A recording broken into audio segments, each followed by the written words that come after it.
Buenas noches, compañeros y docente. Hola, muy buenas noches. Estamos dando como unos minuticos para empezar, esperando que se conecten los otros estudiantes. ¿Listo? Vale, profe, disculpe, ¿será que al finalizar usted me podría dar un espacio muy corto, por favor?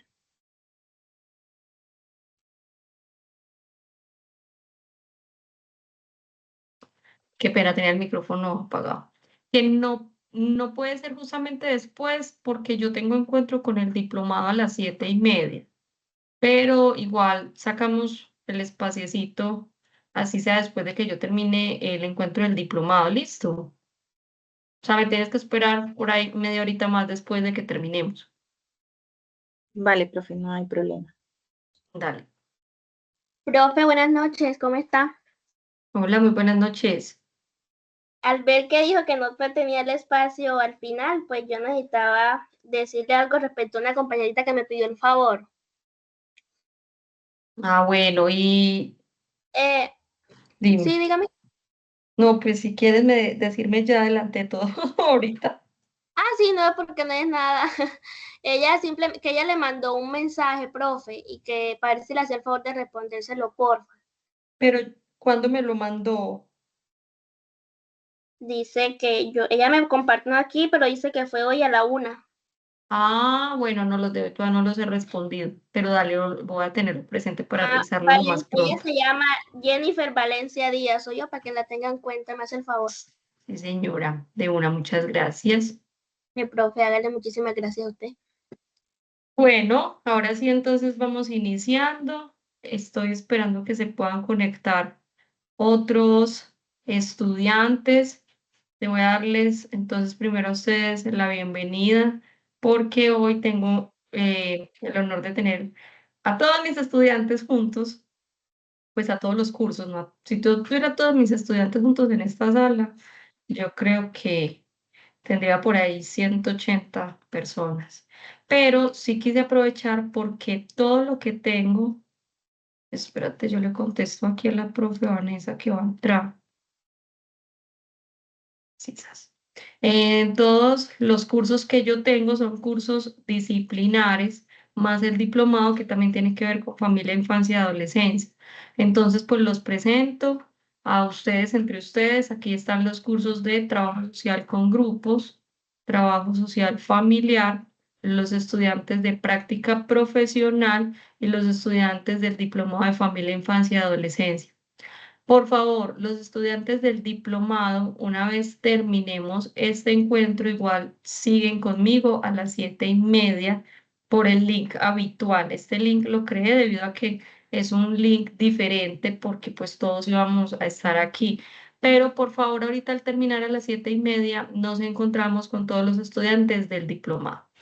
Como este encuentro es tan corto, bueno, les agradezco mucho a los de trabajo social con grupos y familia, porque este no es el espacio de encuentro de ellos, sino los miércoles, pero lo adelantamos porque el profesor Julián no tenía espacio el miércoles.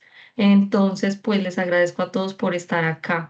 Bienvenidos a este espacio que es tan importante. Yo creo que dentro de cada uno de los espacios formativos en los que ustedes están, siempre vamos a tener preguntas de qué hacer cuando una persona está en una situación de crisis, sobre todo crisis emocionales que se presentan todo el tiempo y que ni siquiera se dan específicamente por estar en un espacio terapéutico, pues vos estás perfectamente haciendo un trabajo con un grupo de personas a la cual le aplicaste una técnica interactiva de, no sé, un mapa parlante. Cualquier día estabas haciendo una entrevista o estabas haciendo grupo focal y simplemente con alguna pregunta o con alguna situación que otro compañero dijo y eso le genera una transferencia emocional a otro, se puede detonar una crisis. Mejor dicho, la crisis existe porque existimos nosotros. Entonces, ¿qué hacer en esos casos? Porque anteriormente se pensaba que solo los psicólogos podían hacer atención en crisis y pues imposible. Imposible porque imagínense si nosotros estamos haciendo una intervención con una familia en un espacio donde no hay nadie más y somos nosotros los encargados de la actividad, cómo manejar eso. Para eso les presento a Julián. Él aparece acá como Cindy, pero no es nada que tenga que ver con Cindy. Lo que pasa es que ya nos va a explicar, está conectado seguramente no sé, del espacio de la esposa. Entonces, él es Julián Ortiz. Julián es psicólogo, Hola, ¿cómo neuropsicólogo. están? ¿Me escuchan bien? Sí, perfectamente. Él es neuropsicólogo y es docente universitario y también es profesional social en un proyecto de la alcaldía de Medellín que se llama Parceros. Entonces, pues se los presento. Él tiene todo lo que hoy queremos nosotros. Pregunten, aprovechen, que este es un espacio de formación. Y créanme que cuando yo estudié trabajo social, a mí me hubiera encantado que alguien me hubiera explicado cómo hacer un manejo de crisis emocional, porque cuando eso se presenta, uno, mejor dicho, está totalmente deshabituado de ese tipo de cosas que son necesarias. Entonces, agradezco mucho a todos. Muchas gracias, Julián, por estar acá. Profesor, lo dejo entonces con los estudiantes. Bienvenido y muchas gracias. Hola. Muchas gracias a ti, Oscar, mucho gusto. Gusto ver esta sala tan llena. Mi nombre es Julián Ortiz, como ya me presentó Lady, mi coordinador también en el otro proyecto. Soy neuropsicólogo de profesión y la idea es que tengamos un espacio para que ustedes tengan todas las preguntas que se les ocurra, me vayan diciendo. Como yo tengo la pantalla casi siempre maximizada, cuando me quieran hacer una pregunta, no me levanten la manito, sino que abren el micrófono y me preguntan con tranquilidad. ¿Listo? ¿Todos me escuchan bien? Sí, Sí, señor. Ya, Perfecto. Entonces, así vamos a quedar. Me van a preguntar así de manera abierta y tranquila. Espero, yo abro aquí. Me dicen cuando estén viendo ¡Ey, la los perros! presentación. ¡Sal, Loki, vengan! ¡Vengan! esperen que a alguien Se se le volaron. salió el perro. ¡Qué pena! Que así Sí, me son. parece. Ok, vamos a minimizar acá. Vamos a poner esto así. Perfecto. ¿Ahí la ven? Perfecto. No, señor. No, venga, ya la cambio. Cambio de tipo de pantalla. Si quieres, le das compartir pantalla completa, es más fácil. Sí, perfecto. Ah, son las cosas de la tecnología, ¿sí? Pero pues voy a abrir mi diapositiva, que como la tengo pues en PDF y no en PowerPoint, a veces me joden un poquito más. Bueno, entonces vamos a iniciar con las preguntas mientras yo voy presentando el proyecto. Les pregunto, ¿ustedes qué entienden por primeros auxilios psicológicos? Lo que entiendan.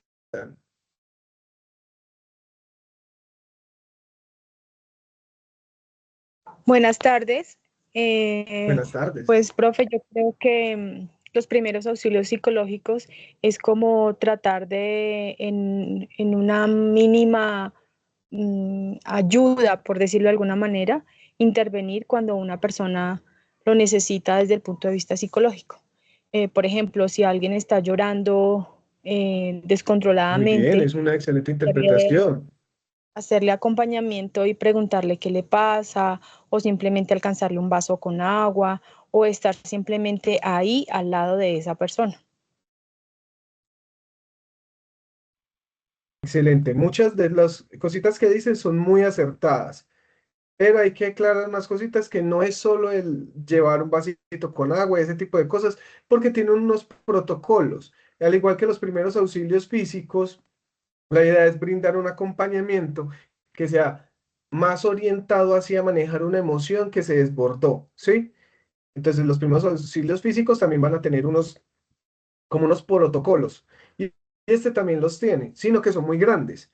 Entonces, lo que vamos a hacer acá es como un esbozo de lo que debemos hacer en esos procesos de cuando ustedes estén haciendo un acompañamiento psicoemocional o familiar o lo que sea, y se les desate como una condición con alguien, que alguien se detone, porque eso puede pasar. Ustedes de pronto ya han trabajado me imagino que algunos de ustedes ya han hecho prácticas y todo este tipo de cosas. En algunas de sus prácticas se ha presentado esta situación, que alguien entre en llanto, que no sepa qué hacer, que se descontrole, que se desregule. Sí, señor. Y, por ejemplo, ¿qué han pensado en hacer en ese momento? Escuchar con atención como todas las emociones que está presentando. De hecho, es una excelente respuesta. Tratar de La base de tranquilizar. la psicología es la escucha. Más que hablar es escuchar.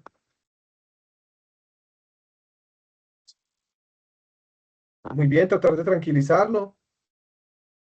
No minimizar el sentimiento que lo está afectando, lo está incomodando en el momento. Ah, no, excelente. Eso me va a ser muy fácil porque la tienen súper clara. De hecho, es exactamente lo que han dicho ustedes. Los primeros auxilios psicológicos, para que vamos como retomando estos temas, los primeros auxilios psicológicos son la base de uno regular a una persona que ha perdido la capacidad de homeostasis emocional. Uno se regula físicamente y neuronalmente también. El cerebro funciona con química, el cuerpo funciona con química. Y cuando una persona encuentra un evento que lo puede sacar de su estado basal, eso hay que volverlo a regular. ¿Y cómo lo regulamos? A través de los primeros auxilios psicológicos.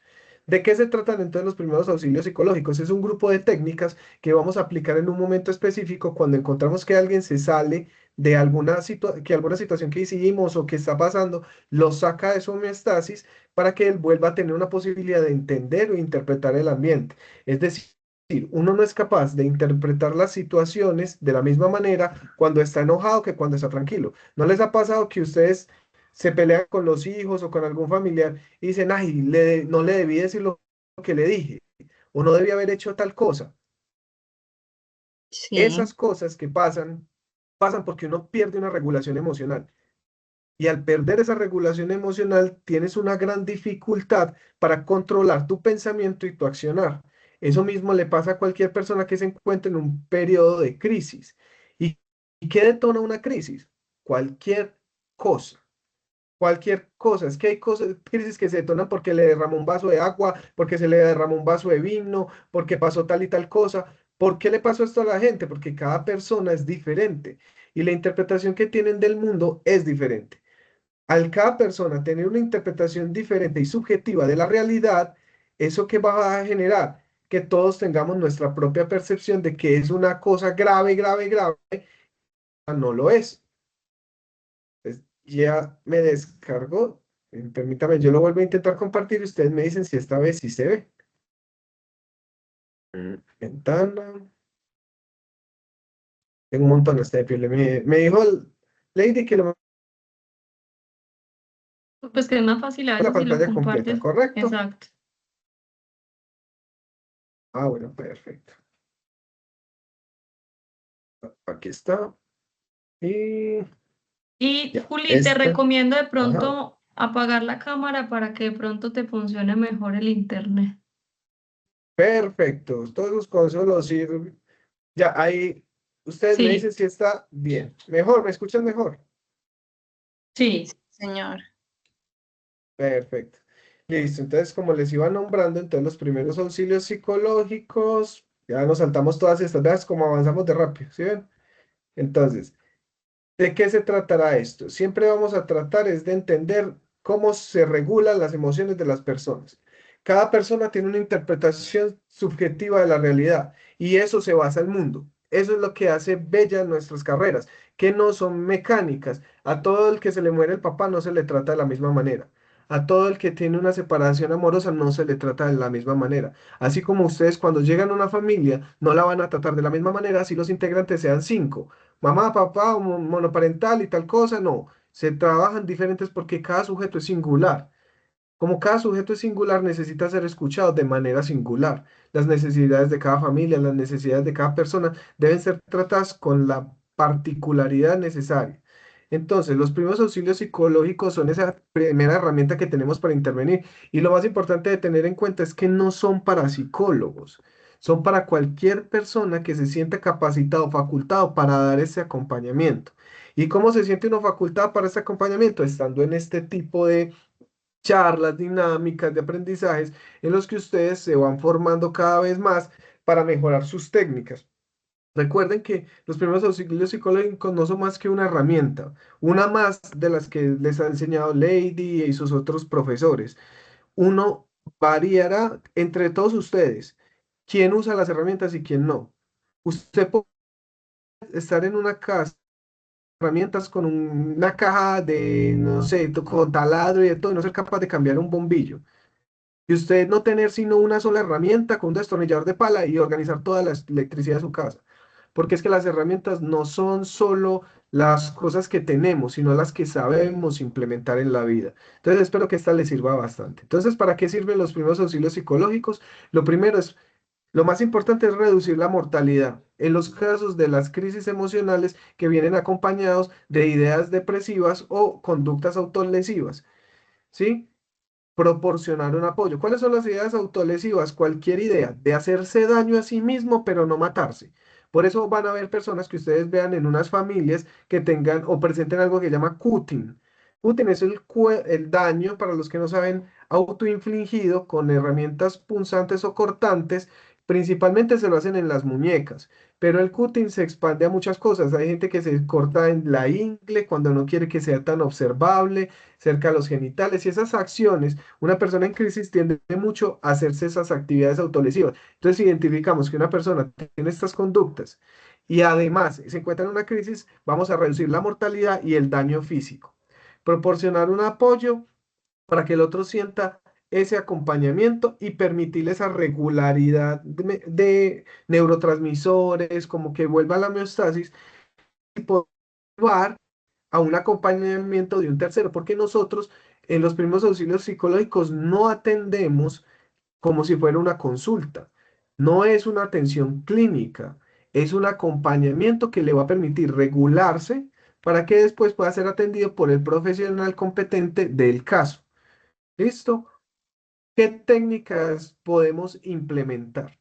Principalmente las técnicas que son, lo más importante es la escucha activa, ¿sí? Como lo dijo la compañera, por eso les dije, no, ustedes están súper bien. ¿Por qué? Porque la escucha activa es esa primera técnica que simplemente nos va a permitir que el otro sepa que estamos ahí. Luego lo vamos a estabilizar. Vamos a validar lo que siente. Ustedes ya notaron y lo dijo una compañera, hay que validar las emociones. Hay gente que dice, no, pero eso no es para tanto. No, pero eso para qué. Uy, usted está triste por eso. Eso lo es. Recuerden, no somos nosotros. La emoción es del otro. Lo que el otro siente lo va a controlar el otro. Y hay gente que pudo estar en la guerra y tener una representación de lo que es grave, diferente a una persona que ha tenido una familia muy unida, muy protegida y que una situación que se le sale de control ya se vuelve alguna situación grave. Entonces ya van a ver que en sus talleres, en sus familias, para algunos es grave que a su hijo lo haya secuestrado la guerrilla y para otros es grave que se le haya quebrado el vasito. ¿Listo? Entonces van a empezar a identificar eso. Orientar el recurso es como saber a dónde vamos a orientar a la persona y fomentar la resiliencia del aprendizaje o la adaptación. Pero antes de hacer cualquier cosa, uno siempre tiene que preguntarse si uno se siente capacitado para hacer esa acción. Porque resulta que muchas veces las acciones que tratamos de hacer terminan haciendo más mal del que tratamos de prevenir. Y ese bien que supuestamente estamos tratando de darle al otro ya no es percibido como un bien, sino que lastimamos, que es lo que nosotros reconocemos a veces como acciones con daño. Yo quiero ayudar, pero pregunto más de la cuenta. Yo quiero ayudar, pero no tengo el tiempo y me tengo que ir y dejo al otro plantado. Yo quiero ayudar, pero tal cosa. Y otra cosa, cuando uno se pregunta si uno sí puede dar este primer auxilio es porque hay muchas de las historias que vamos a trabajar o que va a sentir la persona que vamos a atender que le va a generar tanto dolor que puede que a mí me genere el mismo dolor. Si estamos en un taller de abuso sexual con un grupo de personas y alguien se detona y yo empiezo, es como que me alineo con el otro en el malestar y empiezo a decir, no, es que todos los hombres son unos desgraciados, es que todo, y ahí va a incluir el aspecto masculino de su hijo, de sus padres, de sus abuelos, de sus amigos, ¿sí me entienden? Entonces, una acción en la que yo trato como de apoyar su emoción y validarla, termina siendo dolorosa o generando un impacto negativo en la persona. Por eso, las validaciones que hacemos no es en contra del otro, sino de la emoción que él siente. igual ya las vamos a ver con más detenimiento. Pero entonces, si hay una persona que me cuenta una situación de abuso y yo soy una persona que fue abusada y yo me voy a enganchar con el otro a llorar y a rajar del otro, yo debo tener en cuenta que yo no estoy preparado para atención, no me siento capacitado o no me siento cómodo tratando ese tema. Pasará con abuso sexual de menores, pasará con abuso sexual de las mujeres en general, que yo me siento alienado con eso. Pasará en caso de que el que yo esté atendiendo está en la cárcel es un homicida, ¿sí? Hay que entender que uno puede generar cierta emoción de rechazo frente a varias conductas humanas. Pero nosotros cuando estamos en un rol profesional, se nos está pidiendo que seamos profesionales para manejar la emoción del otro, no que nos enganchemos, no que lo apoyemos como si fuéramos amigos. Ustedes son profesionales, deben permitir la permeabilidad de las emociones para no ser apático, pero no lo suficiente para que ustedes sufran la emoción del otro. Entonces, cada vez que hago un acompañamiento en una casa de una persona que es muy pobre, yo me quiebro también y requiero más acompañamiento psicológico yo que la familia. La idea es permitir para no generar apatía, pero siempre permitiendo al otro que responsabilizarlo de su emoción, no se cargue. Imagínese donde yo me cargara con todas las historias que uno escucha al día, de abusos, de maltrato, de las personas que están en la cárcel. Entonces voy a atender a alguien en la cárcel que cometió un delito de asesinato. Entonces lo voy a tratar mal en mi atención porque él es un asesino. Mi función en ese momento es profesional y tienen que pararse en ese rol. Listo. Entonces, para ser más exactos, vamos a dividir nuestro acompañamiento de primer auxilio psicológico en 4 etapas, ¿sí? Vamos a hacer unas etapas para que sea fácil de memorizar. Entonces, la primera etapa es una de las etapas que son un poco más largas, pero que demuestran la empatía.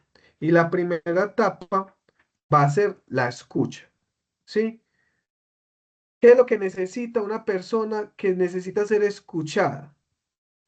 Sentir que es escuchada. Si uno está ahí con ojos de ternero o de, o le decían en la universidad antes que es que la mirada bobina que uno pare perdido, uno no sabe si el otro siente que lo están escuchando. Entonces hay unas técnicas para uno hacer que el otro sienta que lo están escuchando. Una se llama acentuar. ¿Cómo se acentúa? Usted puede repetir la última frase que él dijo. Ay, no, entonces imagínate que mi esposo anoche no vino a la casa después de golpearme. Él te golpeó. Yo la escuché perfectamente. Lo que estoy haciendo es repitiendo para que esa persona sepa o su cerebro entienda que estoy ahí con ella, que le estoy siguiendo el hilo. ¿Sí? Entonces le van a repetir la última palabra que narró. Esa es una forma, una técnica. O no solo decir entiendo, ah, claro que sí, entiendo. Esa frase se usa mucho. También la pueden usar, pero no la repitan demasiado porque parece uno como si no estuviera prestando atención al final. Ah, claro, lo entiendo, entiendo, entiendo. Entonces, úsenla solo en los momentos que el otro los mire mucho a la cara. Cuando él lo mira mucho a la cara, usted responde. Cuando uno está muy triste, tiende mucho a orientar la mirada hacia el piso, como esquivando la mirada, como tratando de contener una emoción, ¿sí? Entiendan esa situación y a veces el contacto físico es bueno, exceptuando los casos en los que la persona sea de abuso sexual. En esos casos de abuso sexual les recomiendo no tocar a la persona y más en el caso de que seamos del sexo masculino y la persona vulnerada sea del sexo femenino, porque se generan primeras como una repulsión, como un miedo, como un acto de autoprotección de alejarse. Entonces tratemos de, cuando identificamos que es ese caso, nos acercamos pero sin tacto y empezamos a preguntar, a hacer este énfasis. Venga, entonces usted me está diciendo que esto fue lo que le pasó, esto fue tal cosa. En la escucha, usted no debe hacer prejuicios. ¿Cómo así? Muchas cosas que hacemos son prejuicios. Ay, usted debió fue decirle tal cosa. ¿Para qué le damos una idea del pasado, de un pasado hipotético que no se dio? Eso no le va a servir. Decirle cómo lo hubiera hecho mejor no le ayuda en el momento de la crisis. Le ayudará en el futuro para tratar de no cometer el mismo error. Pero en el momento estamos controlando la crisis, no cambiando la emoción por la rabia, no generándole sentimientos de culpa. Entonces no le vamos a decir, usted debió haber, no debe sentirse así. Tengamos en cuenta que cuando estamos al frente de una persona es tan importante lo que hacemos como lo que dejamos de hacer. Ejemplo, ¿cómo que lo que dejamos de hacer? Si tú estás hablando con alguien, pero tú dejas de participar verbalmente, tú estás dejando de comunicar, así tu atención esté puesta en el otro, a veces el otro interpreta que no quieres escucharlo, ¿sí? Y también hay acciones corporales que se interpretan cognitivamente como que no quieres estar ahí. Una de estas es mirar el reloj. Por eso, en la preparación, usted debe de decir, uy, tengo el tiempo. O, bueno, me va a coger la otra visita, pero esto es algo importante que yo tengo que hacer para afianzar el vínculo también con esta familia. Entonces, si ustedes tienen reloj en la mano y no son capaces de evitar las microexpresiones de mirar la hora, quítenselo y guárdenlo en el bolsillo. Porque cuando uno mira el reloj, la interpretación cognitiva del otro es que no tienes el tiempo. Y eso es muy común. Cuando tú estás hablando con alguien y esa persona es pendiente del reloj, uno siente que ese man no le importa, se quiere ir. Y en esas emociones, cuando una persona está quebrada, es más perceptivo de esas reacciones humanas físicas. Tanto así que las personas depresivas están buscando microexpresiones para validar su emoción de que ellos no valen nada. Entonces, no, ni al psicólogo le importo, ni a la terapeuta le importo, ni a la trabajadora social le importo, ni al médico le importo. Y empiezan a validar emociones con acciones así. ¿Qué hago yo? Yo tengo, por lo general, uso un reloj. Entonces me acerco, si la persona requiere un abrazo, la abrazo y cuando la abrazo miro la hora. Así él no ve que estoy mirando la hora, porque obviamente uno maneja un tiempo muy ocupado y entiendo que van a ser unos profesionales con mucho, mucho trabajo y muchas veces van a tener que vivir con el tiempo medido. Tengan en cuenta que aquí el tiempo es muy valioso para el otro. Que un profesional haya gastado su tiempo, esté en casa y se haya sentado a escucharlo, se los juro que las personas valoran mucho eso, más de lo que uno como profesional valora el tiempo que uno les da. Hay veces que yo he visto profesionales sentir que lo que hacen lo subvaloran. Entonces la idea es que entiendan eso. Porfa, no se crucen de brazos, ni se tiren hacia atrás. Ahorita,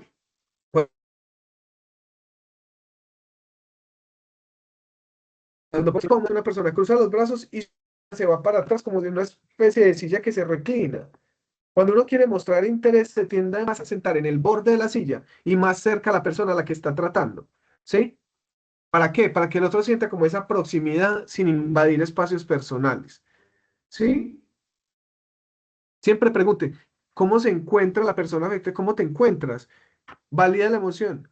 Entiendo que estás agobiado. Nunca indaguemos más de lo necesario.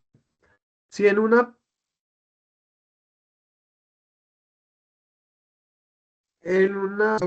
de las mujeres abusadas o las que perdieron su hijo, y esta persona le dice, no, es que a mí me pasó algo similar. Como es un lugar abierto, es un espacio de taller, entiendo la emoción que te debió generar.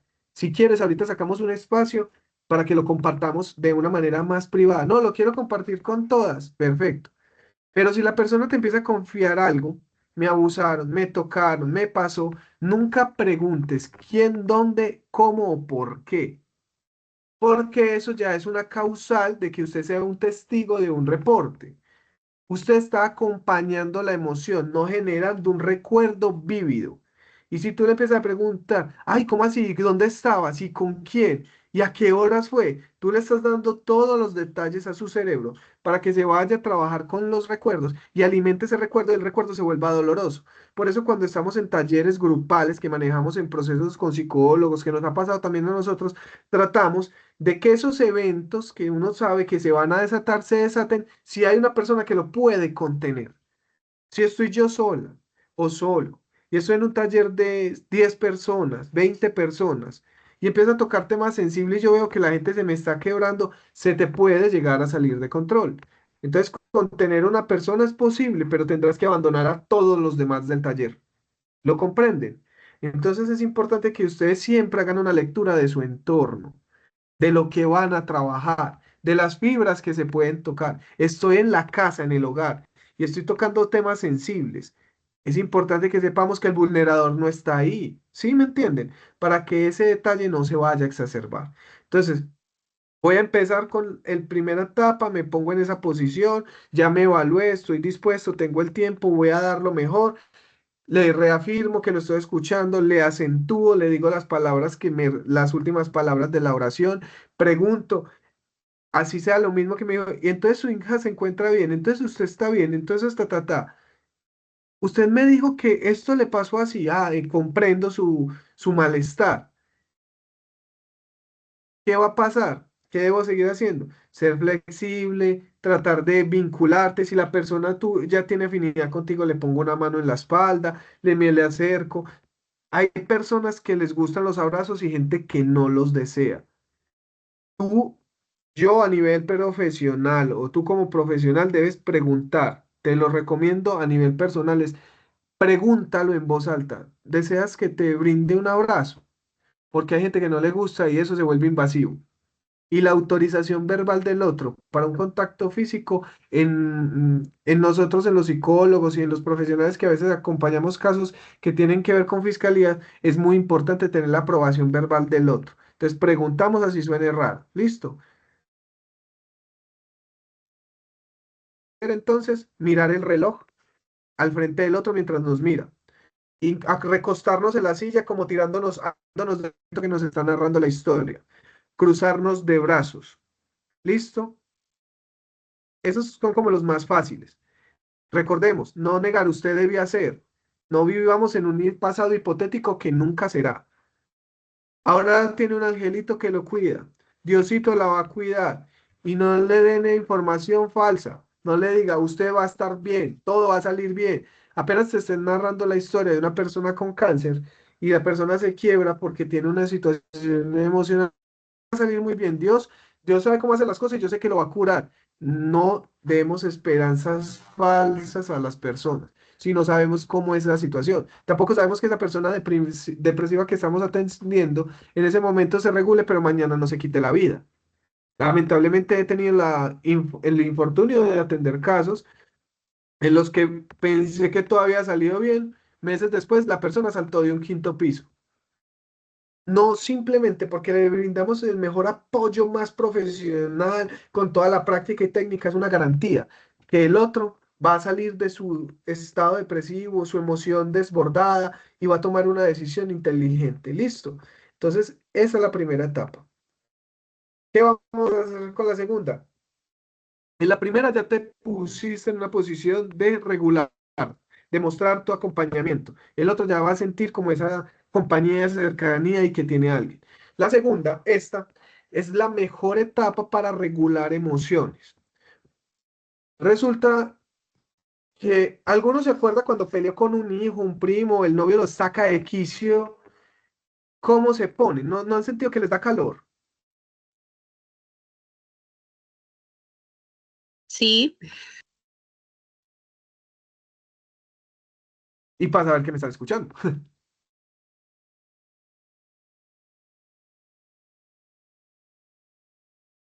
¿Siguen por A ahí? veces se entrecorta un sí. poquitico. Se le Eso. pone la cara, pone la cara roja, como, Sí, sí, como excelente. caliente. Excelente. ¿Sabes por qué se pone caliente la cabeza? Uno, cuando está enojado, aumenta mucho su circulación. Tanto así que usted hace que sus latidos del corazón aumenten. Y uno nota en las personas que son muy blanquitas que se ponen rojas y a algunos se le brota una vena en la frente. Eso indica que hay un aumento de esa perfusión del cerebro, porque el cuerpo está buscando una respuesta rápida, no inteligente, rápida. Y esa respuesta es una respuesta física ante una necesidad del cuerpo de resolver. Pasa que en las crisis de llanto, en las crisis de ansiedad, en las crisis de rabia, de ira, de lo que sea, las personas se aumenta su perfusión, o sea, su como irritabilidad, como su excitabilidad emocional. Es decir, si está llorando, usted va a ver que jadea, que piensa menos, es más psíquica, es un poco más menos intelectual. Cuando tienen rabia, resoplan, ¿sí? ¿Qué pasa con esto? La respiración regula muchas veces la frecuencia cardíaca cuando uno le dice a la gente respire tranquilo o dentro de una bolsa o tal cosa. ¿Por qué? Porque le regula la cantidad de aire que va a entrar y a salir. En nuestro caso no vamos a usar bolsas ni ningún objeto. Le vamos a pedir a la persona que cierre los ojos. ¿Para qué? Para disminuir los estímulos visuales que distraen la mente. La mente va a estar enfocada en una tristeza, en la emoción, en lo que le pasó. Le vamos a pedir a la persona que respire por la nariz y exhale por la boca. ¿Para qué? Cuando están muy congestionados, que respiren solo por la boca. Pero ¿qué necesitamos nosotros? Recuperar el control emocional y la respiración y la respuesta cardíaca. ¿Cómo hacemos eso? Entonces, van a respirar. Vamos a hacer el ejercicio, los que estén ahí conmigo. Cierren los ojos y van a respirar inhalando por la nariz. Y vamos a hacer algo que se llama respiración cuadrada. Vamos a contar hasta 4 mientras inhalamos. Luego vamos a contener 4 con los pulmones llenos. Vamos a exhalar contando hasta 4. Y vamos a contener el vacío en 4. Entonces, cuando yo les diga vamos a empezar a inhalar por la nariz. 1, 2, 3. Empiecen a inhalar. 1, 2, 3, 4. Contengan. 1, 2, 3, 4. Exhalen. 1, 2, 3, 4. Contengan. 1, 2, 3, 4. Cuando una persona está respirando de esta manera, por un tiempo prolongado, tiende a cardíaca si estaba exaltado por rabia. ¿Por qué? Porque el corazón también necesita bombearle oxígeno al cerebro. Y si usted está regulando el oxígeno que le llega, hay una forma de regularse más fácil. Esa persona se va a empezar a tranquilizar, pero su mente va a estar maquinando, va a estar pensando en lo que le está pasando, lo que le está pasando, lo que le está pasando. Entonces vamos a volver a hacer el ejercicio, pero esta vez van a imaginar cómo entra el aire por su nariz de un color. Escojan un color que les guste.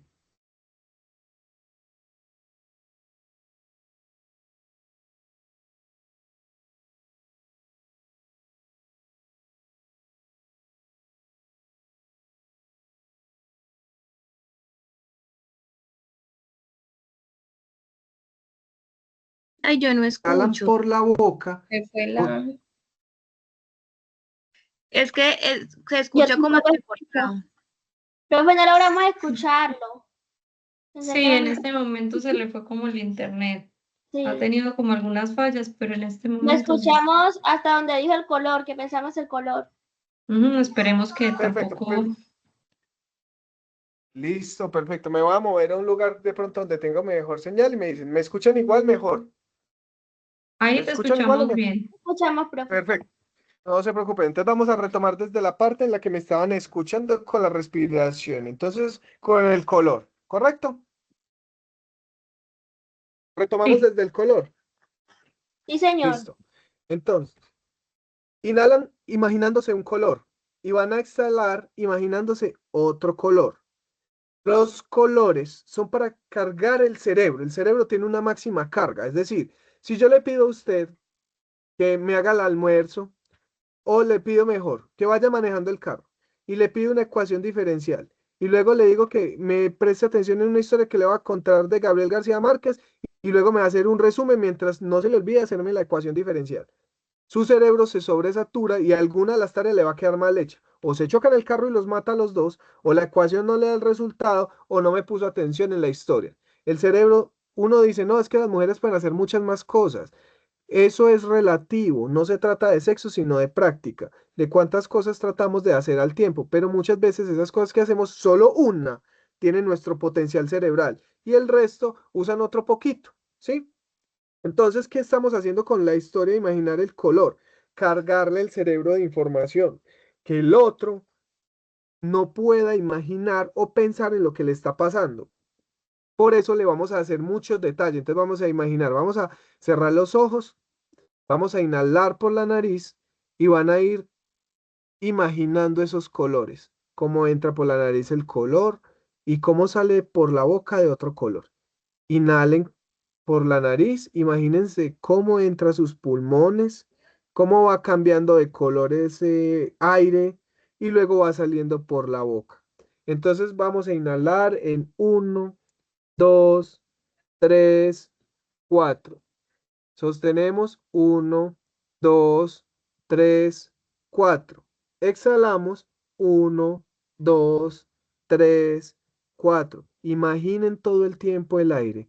Ya no le vamos a contar a la persona, solo le vamos a ir diciendo, imagina el color, imagina cómo llena tus pulmones, imagina cómo sale de otro color. Quiero que imagines cómo se siente el césped en tus pies. Quiero que imagines cómo es un atardecer. Quiero que imagines cómo es el sonido de los pajaritos en las horas de la mañana. Lo que hacemos es darle detalles a la imaginación para que la carga cognitiva se quite de la situación estresora y pase a una cosa que se llama imaginación, que él empieza a construir un recuerdo. Uno imagina solo a través de lo que conoce. Si yo les pido a ustedes, imagínense la cicuta. ¿Quién carajos va a imaginar la cicuta? La cicuta es una flor blanca.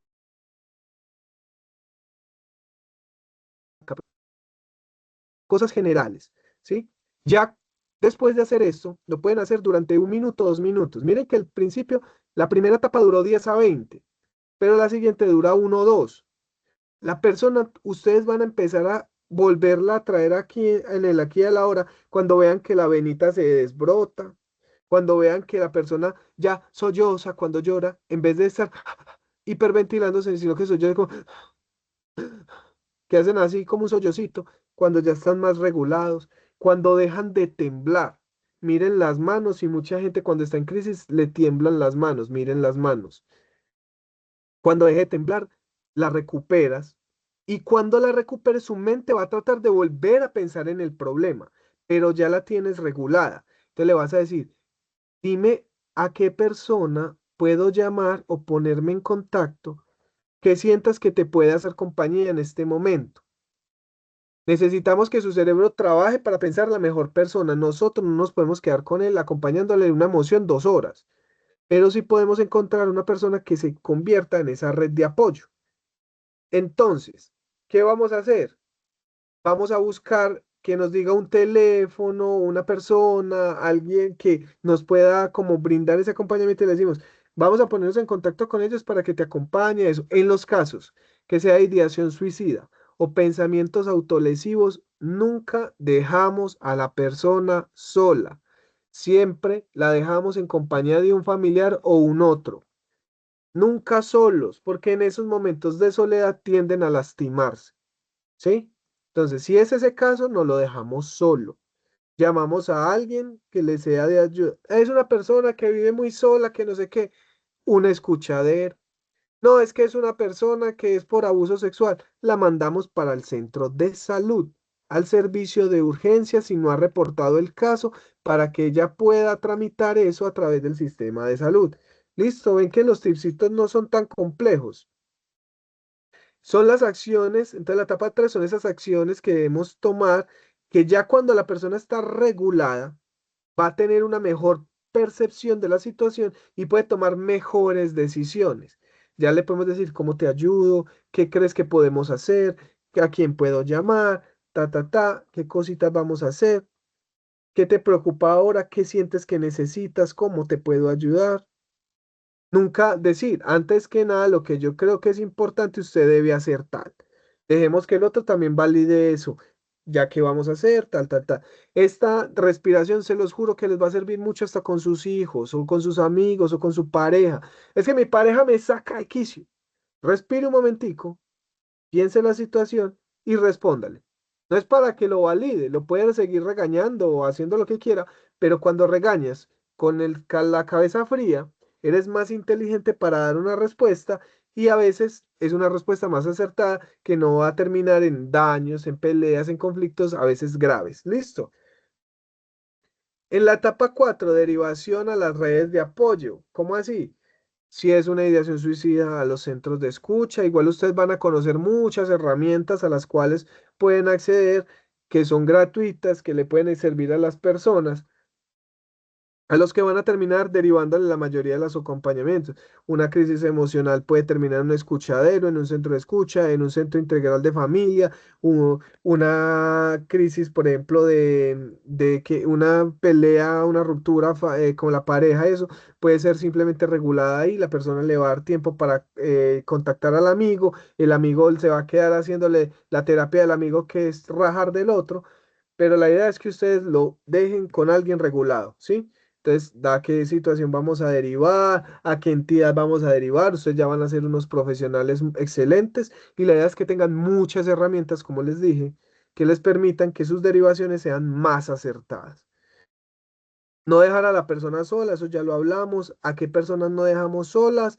Principalmente a las personas con ideación suicida o con conductas autolesivas. Pero es que yo no sé si es suicida. Si usted lo supone, tenga eso en cuenta. Si lo ha nombrado como es que yo quisiera más bien es matarme y que nadie más sepa de mí, no lo dejemos solo. Si usted le mira, las muñecas están llenas de cicatrices simétricas que van principalmente como no en, o sea, no es del pulgar hacia el codo, o sea, larga, sino que la mayoría que yo he visto en los pacientes que he atendido son laterales, como en el, no como si me fuera a abrir la mano de lado a lado, sino como transversal. ¿Sí? Como del pulgar al meñique, ¿me entienden? Igual yo sé que de pronto ustedes han tenido la oportunidad o han escuchado o han visto esos casos en internet o los han visto en carne propia que se ven las cicatrices en la mano. Esos son unas manchas. En algunas personas son como abultaditas, pero en otras son solo unas manchas. Si ustedes observan eso, no lo dejamos solo. Listo, perfecto. En la etapa 5 solo la hacen los profesionales de la... Sí, Pero, pues bueno, personalmente yo sí, sí he vivido esos casos y de hecho ahorita sí, hay un acompañamiento con una persona que está solicitando eutanasia y tiene como 20 añitos, pero sí. hay momentos donde ya uno se queda sin palabras. Por ejemplo, yo no sé qué Sí. más decirle, pues cuando ella está insistentemente con el tema, cómo podemos manejar estos casos. Excelente pregunta y muchas gracias por hacerla porque se le puede presentar a cualquier persona. Los trastornos depresivos tienen grados: depresión leve, moderada y severa o profunda. La depresión en los estadios leves se maneja con psicoterapia, se acompaña hablándole mucho, dándole terapia de cómo vas a hacer ejercicio, vas a tener una dieta saludable, vas a caminar, vas a tener una higiene del sueño diferente, se puede manejar así. En los casos de moderada y grave no se maneja solo así, se debe manejar con fármacos, porque resulta, ¿alguna de ustedes ha tenido una tristeza o alguno de ustedes ha tenido una tristeza horrible, que los dejó el novio más amado, que se les murió un familiar muy querido, que algo así que ustedes digan, qué cosa tan dolorosa? ¿Recuerdan de pronto en ese momento esa emoción que sintieron como se les rompe uno el pecho de letarra, que uno se agarra como que uno no sabe por qué duele el pecho si las emociones están en el cerebro? Esa emoción, imagínese prolongarla por 10 años, por 11 años, por 20 años. La depresión a veces tiene una característica fisiológica en la que la persona no produce la suficiente serotonina y esa serotonina que se produce se gasta muy rápido. Entonces al principio les mandan inhibidores de recaptación de serotonina como la fluoxetina, pero usted no le puede decir, ya se tomó el medicamento y va y se lo toma ya porque no sirve. El medicamento para esos antidepresivos de inhibición de recaptación de serotonina son por acumulación, es decir, se la tiene que tomar 2 semanas seguidas, todos los días, como se lo recetó el médico con la dosis máxima para empezar a sentir un cambio. Entonces, ¿entienden cómo es de difícil quitar ese sentimiento de depresión? Y los antidepresivos, que son muy potentes, que quitan la emoción rápido, quitan la emoción, pero no el pensamiento. Es decir, yo dejo de sentirme triste, pero sigo con la idea de que me quiero matar. Ahora tengo la idea de matarme y tengo la energía para matarme. Y la mayoría se suicidan. ¿Qué pasa? Por eso es que esos medicamentos deben ser manejados de manera regulada. Porque si usted le quitan la tristeza, que es la que hace que usted se quede en la casa, que llore, que no se bañe, y le dan energía, pero usted sigue con la idea de matarse, usted ya tiene la energía para ir a tirársele al metro. Esos medicamentos son difíciles de manejar, es importante que sean manejados por profesionales. Uno siempre le decir, entiendo, uno pedir la eutanasia a los 20 años es muy triste. ¿Por qué? Porque está demostrando que esa patología le está ganando. Y es muy duro vivir con un dolor en el corazón. Entonces tú no le estás haciendo una intervención en crisis, sino una terapia. Lo estás acompañando en un proceso en el que lo que está buscando es desertar de la vida. Hay que ver, hay que recomendarle, te has tomado los medicamentos, de verdad ten en cuenta que ese dolor solo puede ser matizado, como maquillado, tapado un poco con el medicamento. No se los va a quitar, no hay curas milagrosas. En esto no hay curas milagrosas, hay que ayudarlo, acompañarlo. Y les doy un tip muy triste que la depresión no tiene cura, tiene tratamiento, no cura. Es decir, esas personas tenderán a ser depresivas toda su vida. Entonces es importante que lo derives, lo acompañes y le digas, eh, ¿cómo ya fuiste a la cita por psicología? ¿Ya te tomaste el medicamento? ¿Estás haciendo las recomendaciones? Ten en cuenta que parte de tu bienestar y la mayoría de tu bienestar solo podrá salir de ti. Nadie es como el que le cargará la cruz a nadie.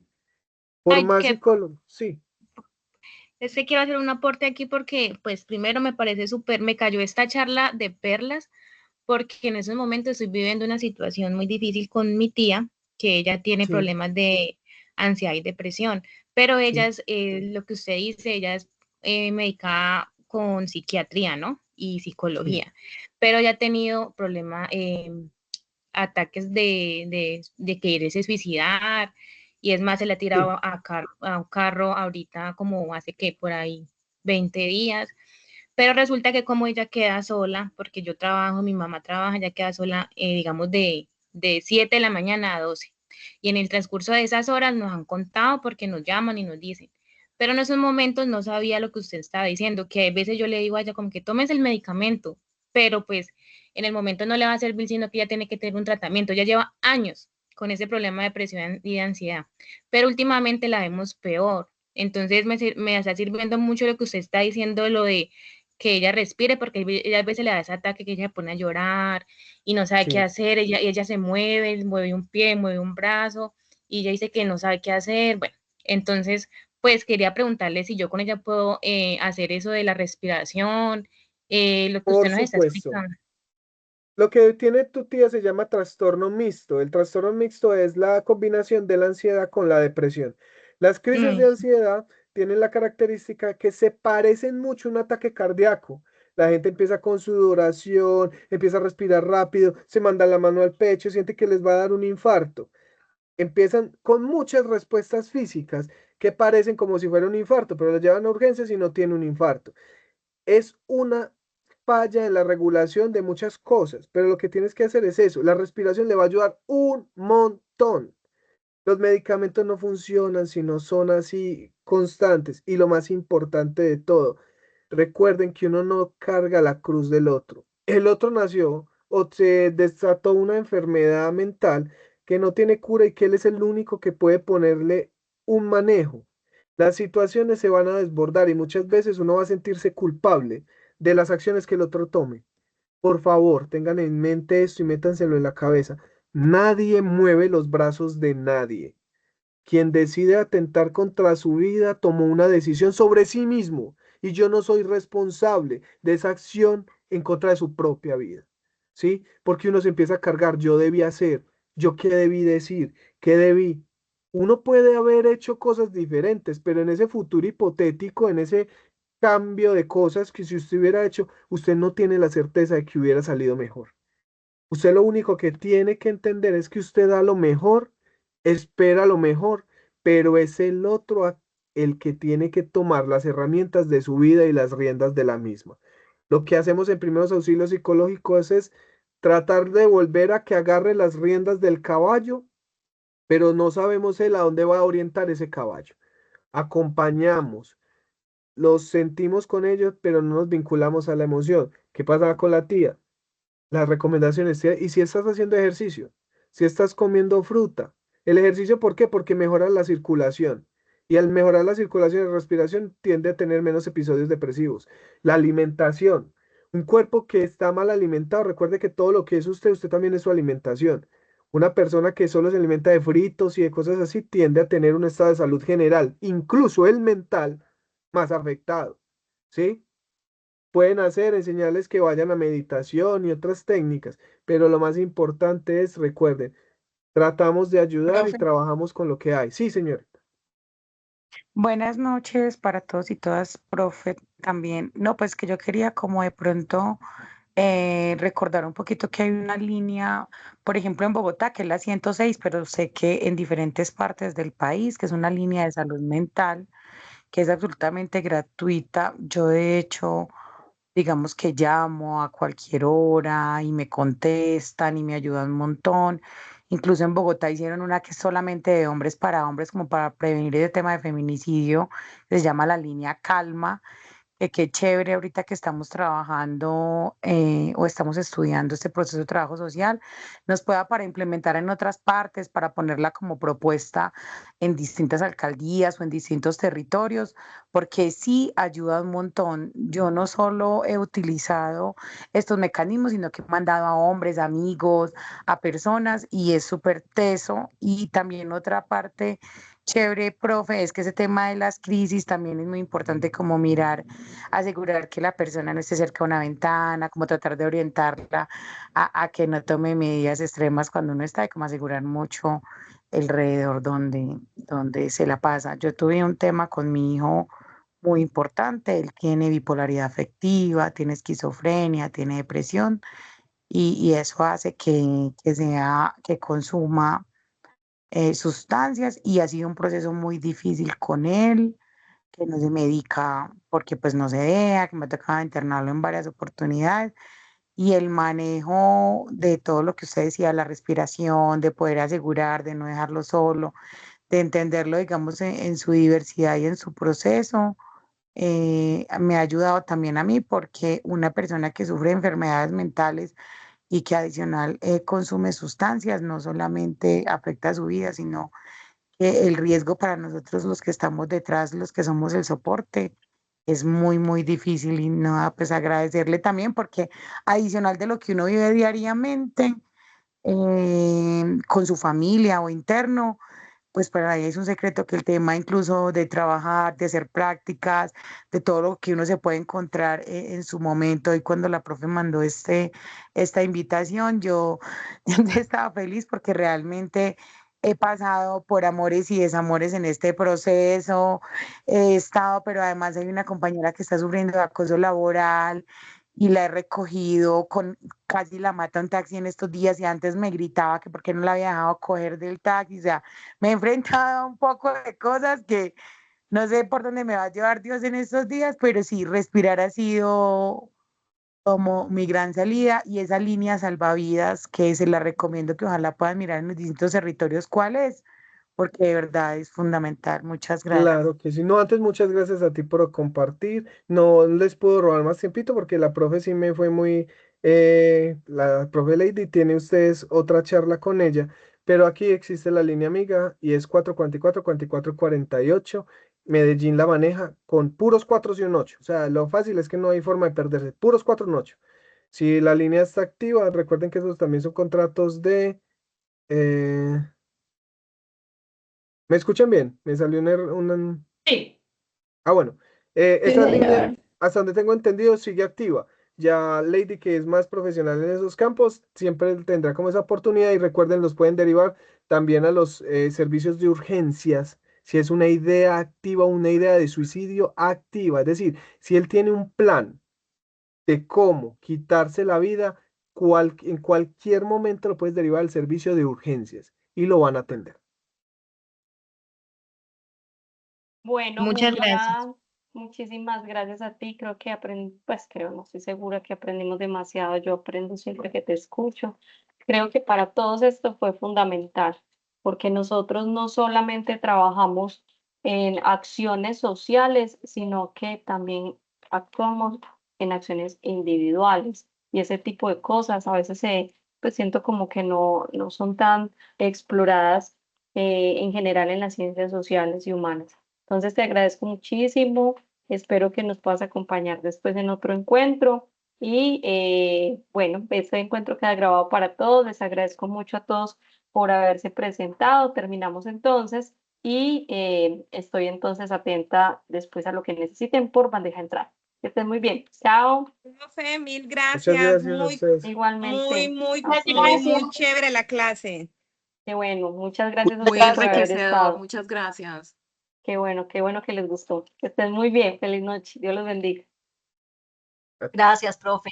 Gracias. Profe, qué pena. Hola, hola. Profe, qué pena. En media hora entonces nos conectamos o porque Dale, escríbeme porfa al WhatsApp y conversamos por ahí cómo vamos a hacer, ¿listo? Vale, profe, gracias. Bueno, con gusto.